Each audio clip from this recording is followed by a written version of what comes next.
سره یو شاعر ادیب او پوهان طاهر بنیری صاحب ناست دی. د هغه نه به تپوس کوو د بونیر په هکله چې د بونیر په هکله هغه څه وایي او خپل څه تاثرات زموږ سره شریکوي چې مینوال ترې خبر شي. د بونیر په هکله طاهر بنیری صاحب تاثرات اخلو. بونیر یو داسې خطه ده چې د لر او بر پښتنو تاریخ چې کله لیکل کیږي نو په هغې کې که د بونیر ذکر ونه شي نو د لرو د برو د ټولو پښتنو ذکر به د دې نه بغیر نیمګړی، ځکه چې دلته په زاړه دور کې رامچندرجي پاتې شوی دی او د رامچندرجي چې کوم دغه دی رامتخ ورته وایي د دې علم په سر باندې دی نو هغې ته تر اوسه پورې به د هندوستان نه د مختلفو علاقو نه د هندومت د بودمت منونکي چې کوم دي هغه راتلو زموږ سره په خپله په دې پاچا بازار کې په سوونو کورونه دي هغه د هندومت د سکمت سره تعلق ساتي، ګردواري دي، موږ ورته احترام لرو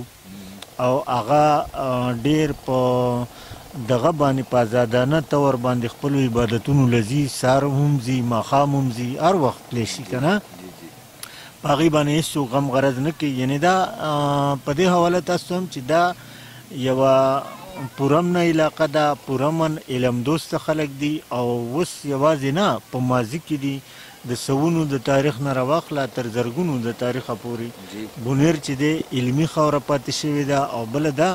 یو متل مشهور دی چې د بونیر هندو چې دی هغه له هم انکو نه ورځي، د هغوی چې کومه ژبه ده هندي ژبه که نه، نو مطلب دا دی چې دلته چې څومره هم خلک دي نو دا په پښتو ژبه مین دي، په پښتون کلچر مین دي او په خپله علاقه په خپله خاوره باندې فخر کوي، موږ پرې هم فخر کوو. بلکل. یو بله خبره تاسو ته ما دا کوله چې بونیر چې کوم دی په جغرافیایي حواله باندې داسې ځای دی چې لکه سوات زموږ نه زیات ترقي یافته دی، په تعلیمي حواله ډېر لوی خلک دي او زموږ د مشرۍ کور دی. او په جغرافیایي حواله باندې بونیر داسې خاوره ده چې زموږ نه په یو ګاونډ کې زموږ سره شانګله ده، په بل کې را سره تورغر دی، په بل کې را سره سوابی ده، په بل کې را سره مردان دی، په بل کې را سره ملکنډ دی، په بل کې زموږ سره سوات دی. نو مطلب دا بونیر یو داسې ځای دی چې لکه زموږ دا ټولې اوبه چې ځي دا د توربیلې ډیم ته ځي، دا زموږ د پیر بابا دا اوبه چې کومې روانې که نه، نو دا هغه جغرافیایي اهمیت چې کوم دی د بونیرو. خو د افسوس خبره دا ده چې زموږ چې کوم حکمرانان دلته پاتې شوي یا اوس موجود دي هغو دې باندې یا پوهېږي نه یا هغو دې له څه اهمیت نه ورکوي که نه، که نه د دې طرفه چې لږ لږ سړکونه جوړ شي. تاسو چې لږ زموږ نه اخوا دیوانه بابا طرفونو دې باندې به تاسو ګرځېدلي د هغې نه چې داسې پورې ګورې تور غر ښکاري او د دغې غر د لاندې اباسین بهیږي او دغې ته نیمه ګنټه د پیادل لار ده. تاسو اندازه وکئ او دې غر ته چې تاسو وګورئ دا رنځړو سر، مولا بانډه، اکبر سر، نو د دې باندې چې تاسو ودرېږئ د منګورې ښار به درته په ډاګه ښکاري، د لاندې ته منګوره ده، مرغوزار دی، دغه دی د جامبیل دی، کوکاری ده، همدغه شان چې مونږ دغه سایډ ته لږ ورځو نو هاخوا بیا بټخیله ده. او لکه دا په جغرافیایي حواله مې درته دا خبره کوله. بله دا چې بونیرو زموږ د پیر بابا علیه رحمت غوندې ولی الله پیدا کړی دی، د دې ځای مقامي کس خو نه خو خبره دا چې د دلته دومره ریاضتونه کړي دي، دومره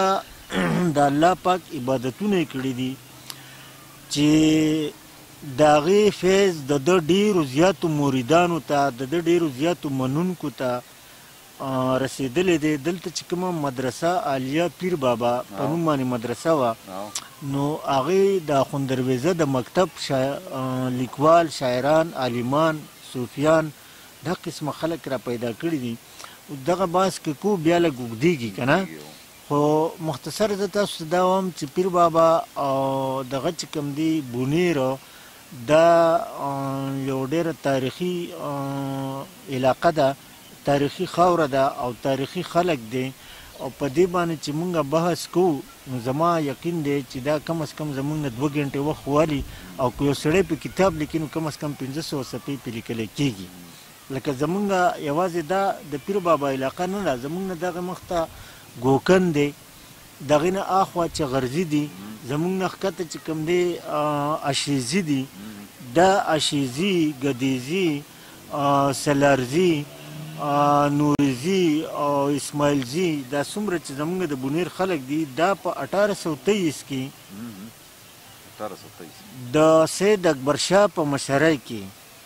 د رنجیت سنګ خلاف په نوخار کې چې کم جنگ ګټلی شوی، زمونږ دی خلکو موزین نومي شاعر دی، هغه په دې باندې ډېره زبردسته چاربیته دغه کړې ده. زما تاسو ته دا هم یو درخواست دی چې کله تاسو په دې خپل نیوز دغه کوئ، د بونیر په حواله پروګرام کوئ، نو داسې ښکلې سندرغاړی وګورئ چې دغه چاربیته ډېر په ښکلي انداز کې وایي. که ستاسو سره نه وي زه به یې درولېږم. دا د پرزمیه داستانې کې هم چاپ ته، د لوک پیرسۍ اسلام آباد والو چاپ کړې ده، او رضا همداني هغه، او د هغې نه علاوه په نورو ډېرو تاریخي کتابونو کې امیش خلیل صاحب چې کوم د چاربیتو کتابونه لیکلي دي. دې نه علاوه زمونږ د بونیر چې کوم دی یوه حواله دا ده چې بیربل ډېر لوی سړی و د اکبر بادشاه، هغه دلته مړ دی، او د هغه سره چې څومره پوځیان وو هغه ټول دلته مړه دي. د هغو سره یو جرنیل و زین خان چې هغه په تېښته کې کامیاب شوی دی. ډېره مننه کوو طاهر صاحب.